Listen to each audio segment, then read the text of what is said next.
फिर स्टोर से बाहर निकलकर दोबारा ग्रुट रोड की गाड़ी की तरफ चल पड़ा।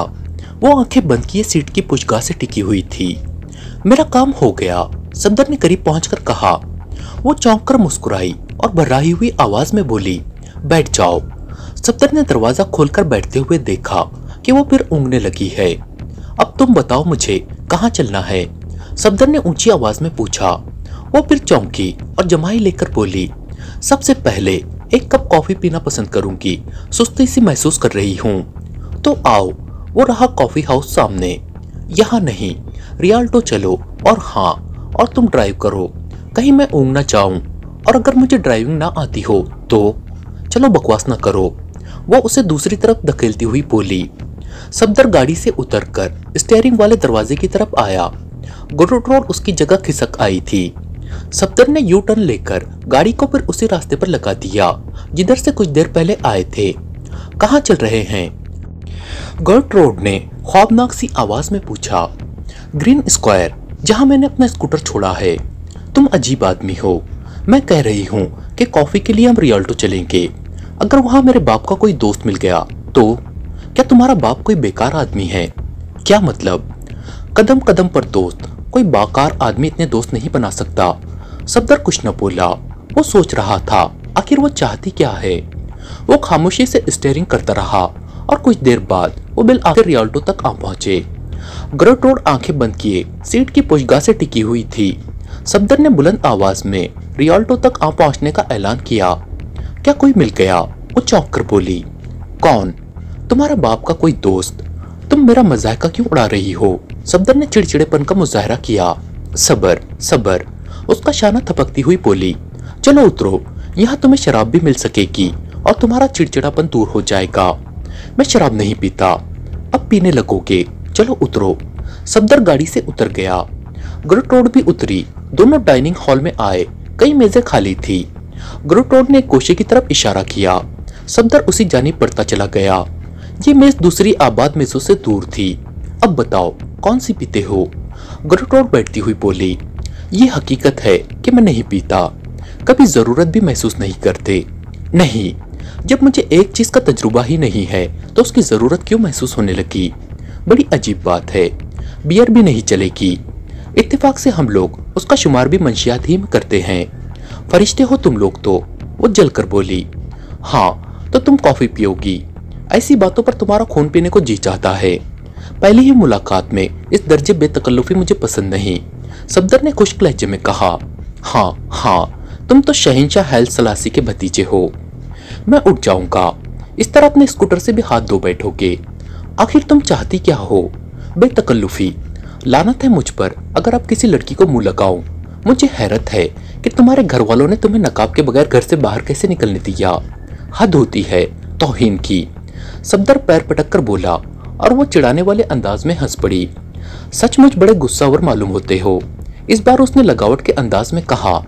बस तुम मुझे अपना काम बताओ, मैंने वादा किया था। और बता दूंगी, पहले कॉफी तो पियो। सफदर गुस्सीले अंदाज में दूसरी तरफ देखने लगा। ग्रुट रोड ने वेटर को इशारे से बुलाकर कॉफी के लिए कहा और फिर सफदर की तरफ मुतवज्जह हो गई, जो उसकी तरफ नहीं देख रहा था। तुम करते क्या हो? उसने कुछ देर बाद पूछा। सब कुछ एक ही बार पूछ लो। मेरा नाम सफदर सईद है। तालीम मुकम्मल कर चुका हूँ। फिलहाल बेकार हूँ। शादी भी अभी नहीं हुई। खांसी तो नहीं आती? ग्रुट रोड ने तशवीश आमेज लहजे में पूछा। क्या मतलब? ग्रुट रोड जोर से हंस पड़ी और सफदर फिर पैर पटकने लगा। इतने में वेटर ने कॉफी मेज पर लगा दी। सफदर की समझ में नहीं आ रहा था कि वो किस चक्कर में फंस गया है। क्या वो उसकी मौत से वाकिफ है? क्या अब जोसेफ के बाद उसकी बारी है? हो सकता है इन लोगों ने कभी उसे इमरान के फ्लैट में दाखिल होते देखा हो। उन दिनों जब इमरान पर पहला हमला हुआ था वो उसकी अयादत के लिए जाता रहा था। कितनी शक्कर पीते हो? दफातन ग्रुट रोड ने पूछा। पूरा शुगर पार्ट उलट दो। सफदर बड़बड़ाया। इतनी तलखियों से दो चार होने के बाद एक आध चमचे से काम नहीं चलेगा। अरे तुम आदमी हो या जहर की बोतल? मूड ठीक ही नहीं होता किसी तरह। क्या मुझसे ज्यादा खूबसूरत किसी लड़की की उम्मीद कर रहे हो? मैं कहता हूँ मुझसे ऐसी बातें ना करो। ये अमेरिका नहीं है। चलो कॉफी पियो वरना। ग्रुट रोड ने गुस्सीली आवाज में कहा और कॉफी का प्याला उसकी तरफ खिसका दिया। आज पता नहीं किस गुनाह की सजा मिल रही है। सफदर कॉफी कप को घूरता हुआ बड़बड़ाया, अब खामोश भी रहो वरना मुझे गुस्सा आ गया तो। सफदर ने उसे घूर कर देखा और जेर लब कुछ बड़बड़ाकर कॉफी पीने लगा। अब वो ग्रुट रोड की तरफ नहीं देख रहा था, लेकिन ग्रुट रोड उसे मतेराना नजरों से घूरे जा रही थी। कॉफी खत्म करके सफदर ने सिगरेट सुलगाई। एक मुझे भी दो, ग्रुट रोड ने कहा। सफदर ने पैकेट और लाइटर उसकी तरफ खिसका दिए।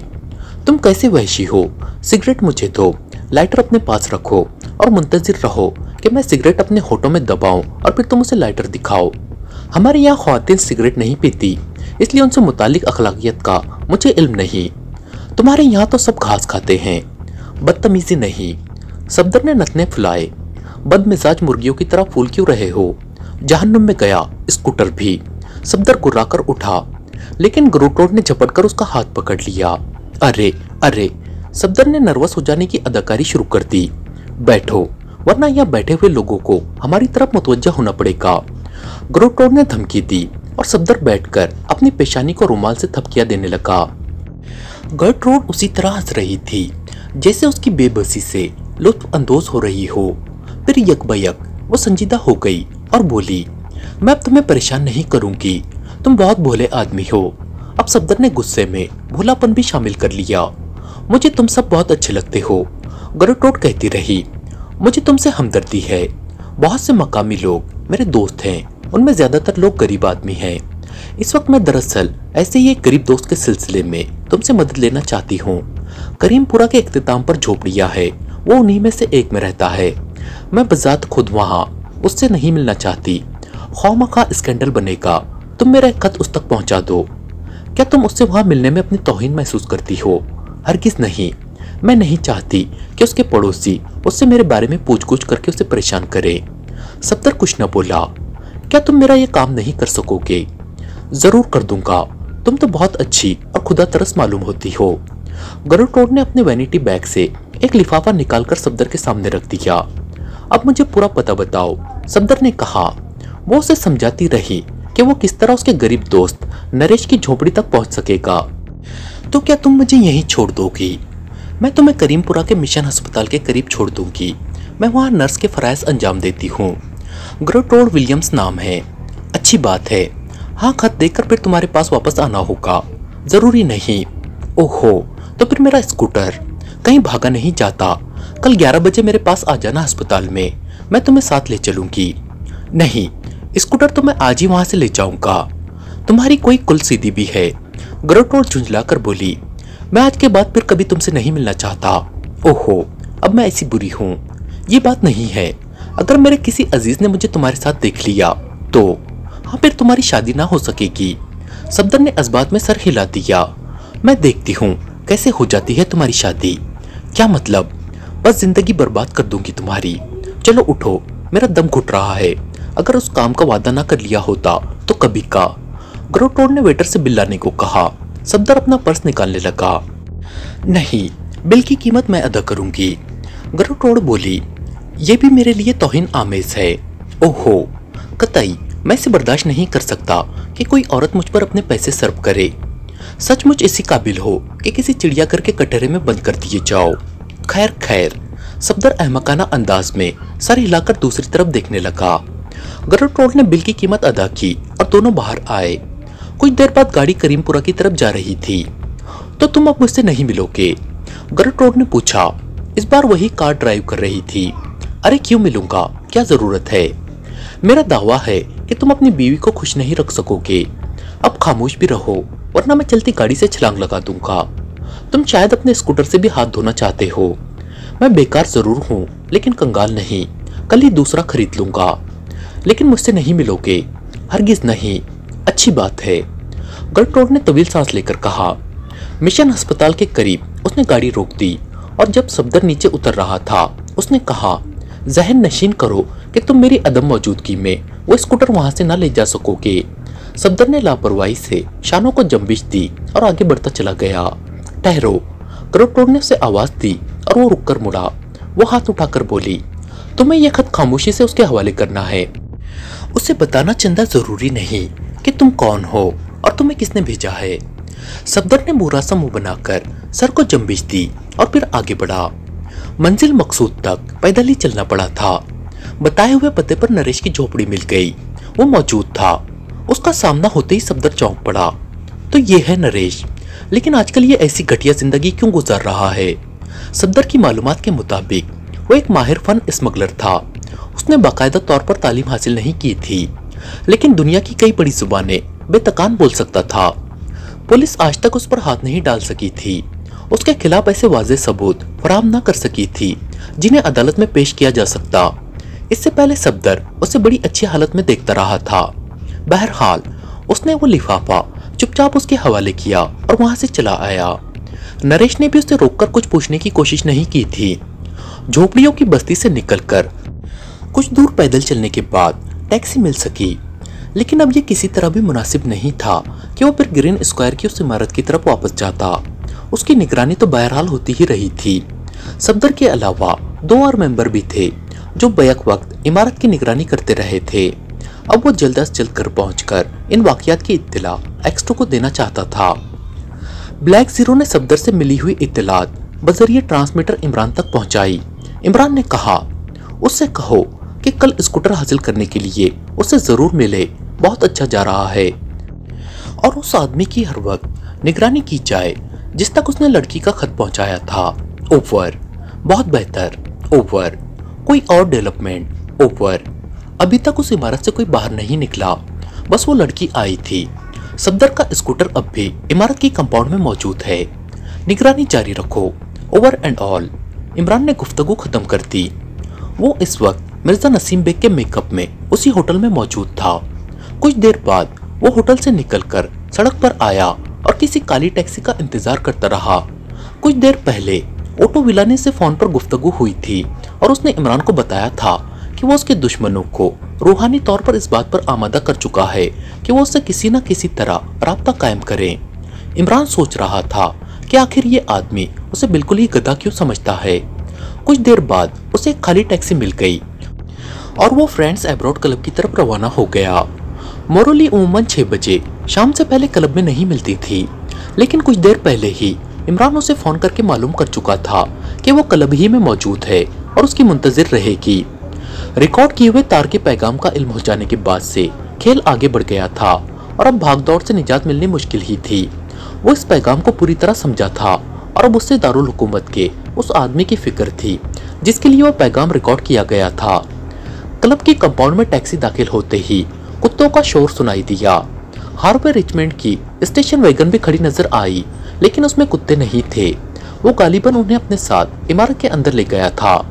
इमरान ने टैक्सी का किराया अदा किया और आहिस्ता आहिस्ता चलता हुआ डाइनिंग हॉल में दाखिल हुआ। यहाँ इस वक्त इन 11 कुत्तों के अलावा और कोई नहीं था। वो सब कतार में बैठे थोड़ी देर बाद मुंह ऊपर उठाकर एक साथ रोने लगते थे। इमरान की आमद पर भी उनकी पोजीशन में कोई तब्दीली ना हुई। क्लब का नायब मुंतजिम इमरान को देखकर आगे बढ़ा। मादाम आपकी मुंतजिर थी जनाब कि वो मनहूस आ गया। उसने बड़े अदब से कहा, इस वक्त वो नशे में भी है। मादाम ऑफिस में है, वो भी वही है। अब जैसा आप समझे। क्या तुम मिस फराहम को मेरी आमद की इत्तला न दे सकोगे? यहाँ का पुराना कानून है जनाब कि अगर मादाम के पास ऑफिस में कोई मौजूद हो तो किसी की आमद की इत्तला भी वहाँ ना पहुँचाई जाए। खैर मैं यहीं बैठकर इंतजार करूँगा, इमरान ने ठंडी सांस लेकर कहा। इतने में कुत्तों ने फिर रोना शुरू कर दिया। क्या इन्हें कोई गहरा सदमा पहुंचा है? इमरान ने बड़ी संजीदगी से नायब मुंतजिम को मुखातिब किया। नायब मुंतजिम पहले तो हंसा, लेकिन इमरान के चेहरे पर गहरी तशवीश के आसार देखकर यक ब यक खुद भी संजीदा हो गया। पता नहीं जनाब, उसने मायूसाना अंदाज में सर हिलाकर कहा। मालूम करो जनाब। जनाब, क्या आप भी मिस्टर हार्वे रिचमंड की तरह? उसने जुमला अधूरा ही छोड़ दिया, लेकिन उसके लहजे में एहतजाज था। हाँ, मैं भी उसी की तरह बहुत बड़ा दानिश्वर हूँ। माफ फरमाइएगा, मैं कुत्तों का मिजाजदार नहीं हूँ। आपको होना चाहिए। कुछ दिनों के बाद आपको भी बाल बच्चेदार होना है। मैं आपका मतलब नहीं समझा। मेरी बात का मतलब नहीं समझे या मेरा? मैं बेहद परेशान हूँ जनाब। आपकी खुश मिजाजी से महसूस नहीं हो सकता। हालांकि यह हकीकत नहीं है। आपको वहम है कि आप परेशान हैं। क्या आप मुझे खामोश रहने की इजाजत देंगे? ऐसी सूरत में कतई नामुमकिन है, जबकि करीबी कहीं कुत्ते रो रहे हों। दफातन कदमों की चाप सुनाई दी और मोरेली के ऑफिस से हार्वे रिचमंड बरामद हुआ। वो सचमुच नशे में मालूम होता था। कदम लड़खड़ा रहे थे। मोरेली भी गुस्से में भरी हुई ऑफिस से निकली थी। जैसे ही रिचमंड कुत्तों के करीब पहुंचा, उन्होंने फिर रोना शुरू कर दिया। दफातन रिचमंड मोरेली की तरफ मुड़कर बोला, मैं तन्हा नहीं पीता हूँ, मेरे साथ ये भी पीते हैं। मैं खुदगर्ज नहीं हूँ, समझी। बस खैरियत इसी में है कि यहाँ से चले जाओ, वरना मैं पुलिस को फोन कर दूंगी। पुलिस क्या बिगाड़ लेगी मेरा, उसे भी पिलाऊंगा। रिचमंड झूमता हुआ बोला और एक बुलंद आहंग कह कहा लगाकर यकल खामोश हो गया। अब वो इमरान को घूर रहा था। दफातन उसने नायब मुंतजिम से कहा, इस शरीफ आदमी को भी पिलाओ। जरूर जरूर, इमरान सर हिलाकर बोला, वरना तुम्हारी कब्र पर कौन रोएगा। कुत्ते जिंदगी के ही साथी होते हैं। मिस्टर बेग प्लीज, मोरेली ने कुफत आमेज लहजे में कहा, इसके मुंह न लगो, ये होश में नहीं है। इस पर तुर्रा ये कि कुत्तों को पिला दी है। इमरान संजीदगी से बोला, कितना अच्छा हो अगर इस वक्त उस पुलिस ऑफिसर को यहाँ बुला लो। क्या नाम था? कैप्टन फैयाज। हाँ, नहीं, मैं बात बढ़ाना नहीं चाहती। हार्वे रिचमंड इतनी देर में खुद भी कुत्तों की सप में उकड़ू बैठ चुका था। खुदा की पनाह, इमरान अपना सर सहलाता हुआ बोला, क्या अब ये भी रोकर दिखाएगा? मैंने कुत्तों और आदमियों को एक साथ भौंकते तो देखा है, रोते नहीं देखा। इसे जहन्नुम में झोंको, मेरे साथ आओ। वो ऑफिस की तरफ मुड़ती हुई बोली। इमरान भी उसके पीछे चला, लेकिन मुड़ मुड़ कर रिचमंड और उसके कुत्तों को देखता रहा। यक ब यक कुत्तों ने फिर रोना शुरू कर दिया और इस बार सचमुच उसमें रिचमंड की भी आवाज शामिल थी। खुदा के लिए दरवाजा बंद कर दो मिस्टर बेग, मोरेली ने दफ्तर में दाखिल होकर कहा। क्या मैं इसे धक्के देकर बाहर निकाल दूं? इमरान ने पूछा। नहीं, मैं किसी किस्म का भी हंगामा पसंद नहीं करती। तो फिर वो सब पता नहीं कब तक रोते रहें। जहन्नुम में जाए, तुम बैठो।